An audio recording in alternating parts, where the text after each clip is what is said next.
दरबार में कोई खाली नहीं जाता है।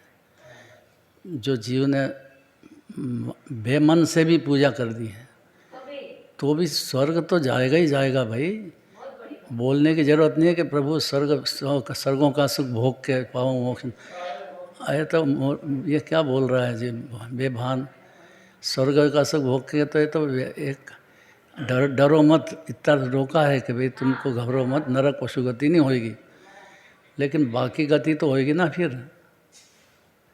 नरक पशु गति नहीं होगी इतनी तो गारंटी है। खाली आ गया ना बेमन से भी भगवान के दर्शन, बेमन से तो नहीं चलेगा, मन से दर्शन कर तो बेमन से तो नहीं चलेगा, समर्पित भाव से, समर्पण से।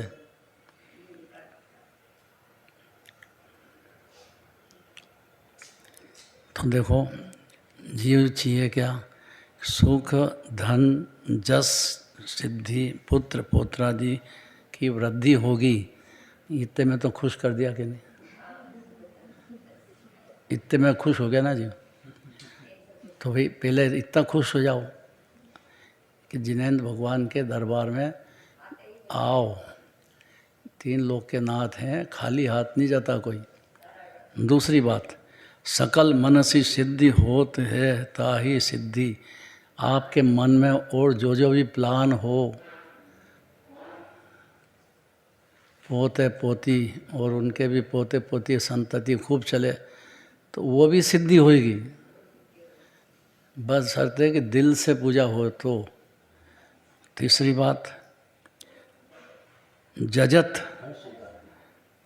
हर्षधारी।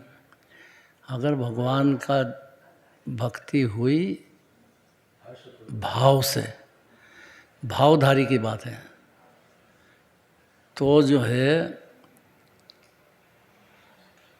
नेमी को जो अगारी। कौन जीव कि जो आगे कर देगा। नेमिनाथ भगवान बड़े हैं, अपन बालक हैं, वो बड़े हैं, ऐसा उनको आगे कर दिया तो फिर पूजा करेगा। तो सकल हर्षधारी और अनुक्रम। अब अनुक्रम में 14 गुण स्थान है, जल्दी का काम नहीं है। सम्यक दर्शन होएगा, सम्यक ज्ञान होएगा, ये तो साथ में हो जाएगा।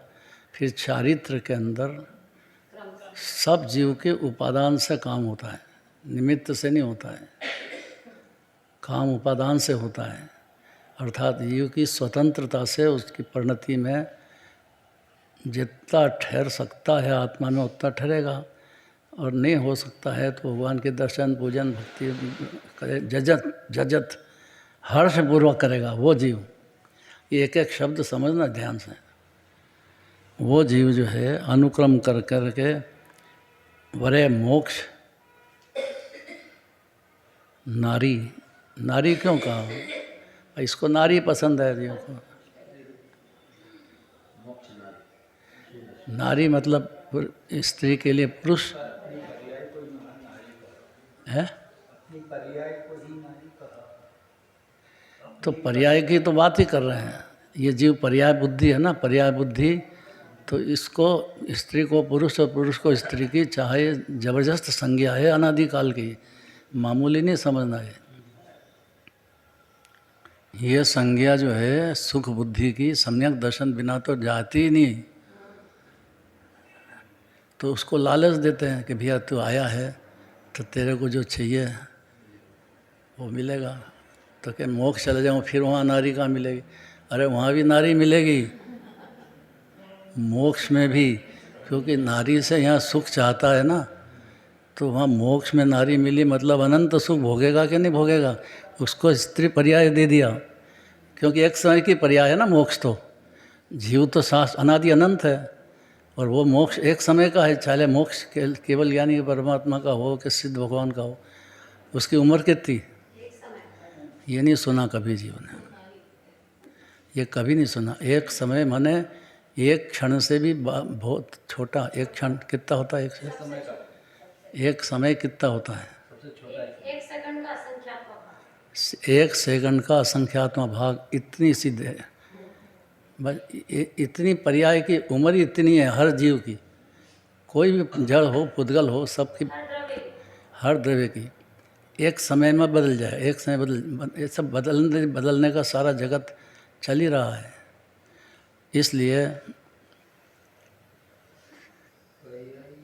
स्थूल पकड़ में आती है, सूक्ष्म पकड़ में नहीं आती, एक समय का नहीं आती है, ये अज्ञान है। स्थूल पकड़ में आती है। लेकिन जिनराज कह रहे हैं कि एक समय की है, फिर तो पकड़ में, विचार में तो आना चाहिए कि जो सम्यक दर्शन हो, ज्ञान हो, चारित्र हो, मुनि दशा हो कि अनंत दशा हो कि सिद्ध दशा हो, वो दशा एक समय की होती है। उसमें आप जो चाहते हो अनादिकाल से वो भी मिलेगा। जब भगवान की भक्ति करोगे, बेमन से ही करो, भले आओ तो सही, जिन मंदिर तो आओ, बच्चे को भी लाओ, उसको वहाँ मत बिठा दो, दुकानदारी मर जाएगा बेचारा, 84 लाख होने में पता नहीं लगेगा कहीं।